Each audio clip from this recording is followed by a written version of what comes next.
So I updated just a little bit the program and the box. Just getting this thing set up. I thought I'd do it while I'm on camera instead of doing it before I hit play or record. Because that's who I am. You get the raw footage, unedited. People love that. Live. Well, not live, because you'll see this later.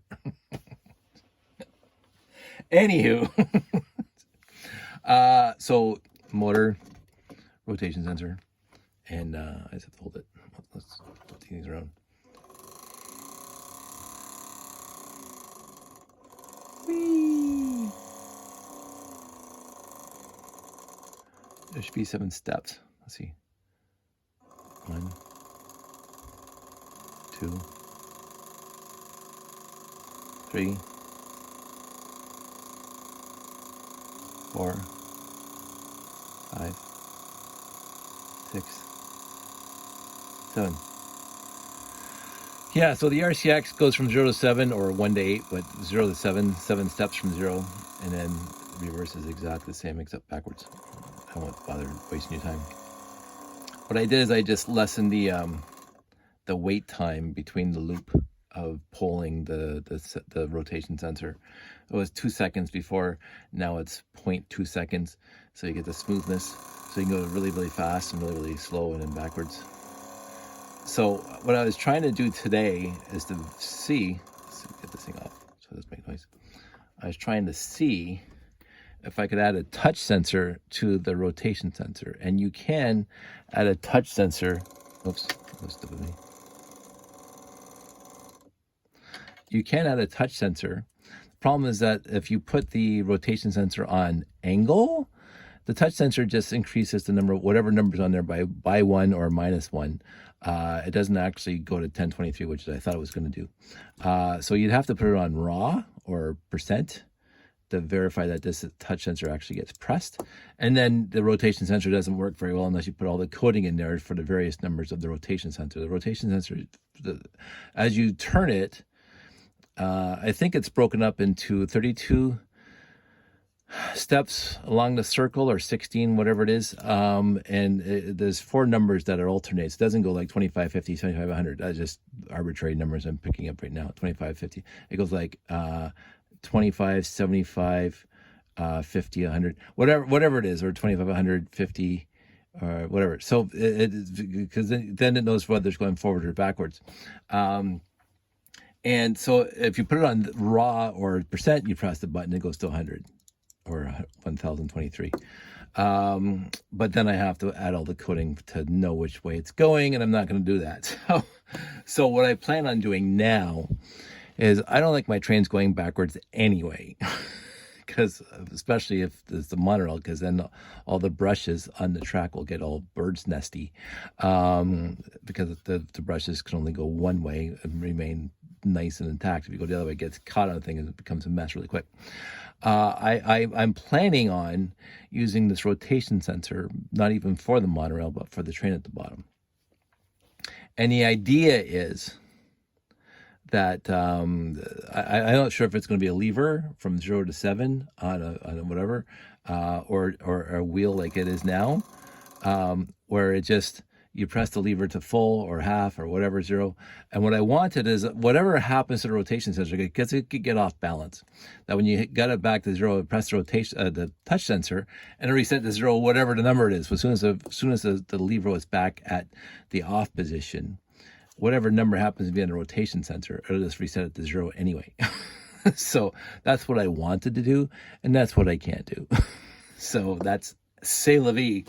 But what's going to happen now is I'm going to keep on using the rotation sensor with narrow faster and slower.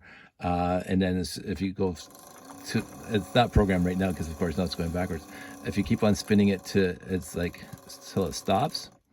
If you keep on rotating it in that same direction, it's still going to be stopped. It's going to be 0.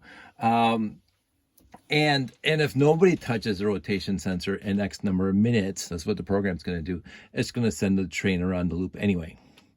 Now, I did have the train stopping at every single station around the layout. So I might have to incorporate on a different sensor, because this is motor A and sensor 1.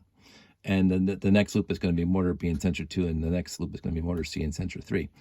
Obviously, because that's going to reset every time it crosses the light stream. That's the whole point of the operation here. The train, I also built that in. I built the light sensor in there, so when the train crosses the stream, it resets and stops at every station. The light sensor cannot be on the same sensor input as the motor output, because of course the rotation sensor has to be on. Well, whatever, you can move them around, but so I'm trying to figure it out. and I think I can double up sensors on the second, because the train was on the second RCX. This is me just thinking out loud. You guys don't have to know any of this. Guess whatever.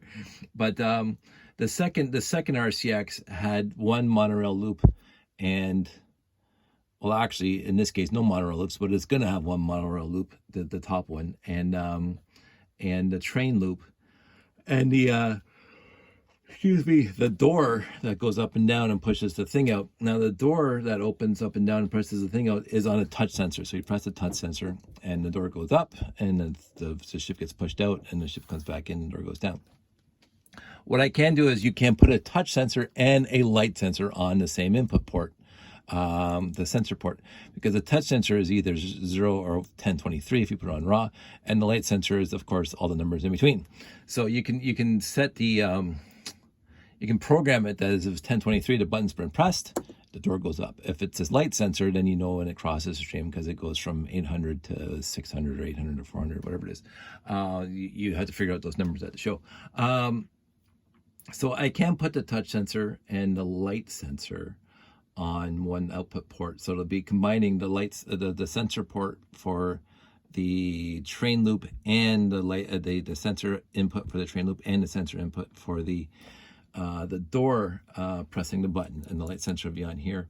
So the train will still know, if nobody's spinning this thing, the train will still be able to stop at every station. You put a timer in there when somebody walks away from the controller, like a minute and a half, and nothing happens, that the train just goes on its merry way anyway.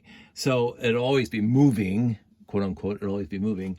So that's the plan I have in my head right now. Whether or not it comes to fruition remains to be seen. But I think right now that's a good idea, and it adds a quote unquote value added service to the layout, that I'll have by just doing this. I'll have 2 stations around the layout that some public people can walk past and control already. The door opening and pushing the ship out, and then pulling the ship in and closing the door, as well as controlling the bottom train. I think the bottom train is going to be easier to control than anything else. I did put a secondary pickup, power pickup on the train loop, on the train itself. So I think that's going to be just fine. What I also did today is I built in the holds to stop the RCXs from popping off when they're being moved, but I also added this. So this pushes down on top of the RCXs as best as possible, and so the RCXs will not have a chance to break free when the thing's in transport, and these things can come off pretty easy. And they just go back on here, so they don't have to be here permanently. And this whole thing is empty now. And that whole thing's empty now. I may add my third RCX here. I'll have to drill the holes for it, but and that should give me yet more control over something in the layout, adding a third RCX, because right now I am using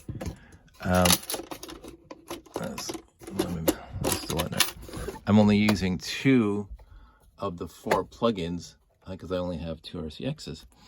So I can put 2 more. I can actually add 2 more RCXs over here, and have more control somewhere in the layout. I just have to figure out what that's going to be. I'm going to turn that off, and I'm going to go to bed now because it's late already. But this is where I am right now. I have some good hope on the future of this. I do love RCX control. I really do. I think it's fantastic. It's going to be quote unquote value added service. Toro lug right there. Thanks, Callum, fantastic. Yeah, good box. So I'm working on it slowly but surely, and hopefully I'll have something for Bricomanie in Les Belles Provence at La Belle Provence over in Les Montreal, hanging out with my friend David St. Cyr and Jeff and everybody else who's going to be there. I'm looking forward to that. So I will see what I can do between now and then to add yet more stuff. I hope everybody out there is doing well. I will talk to you soon.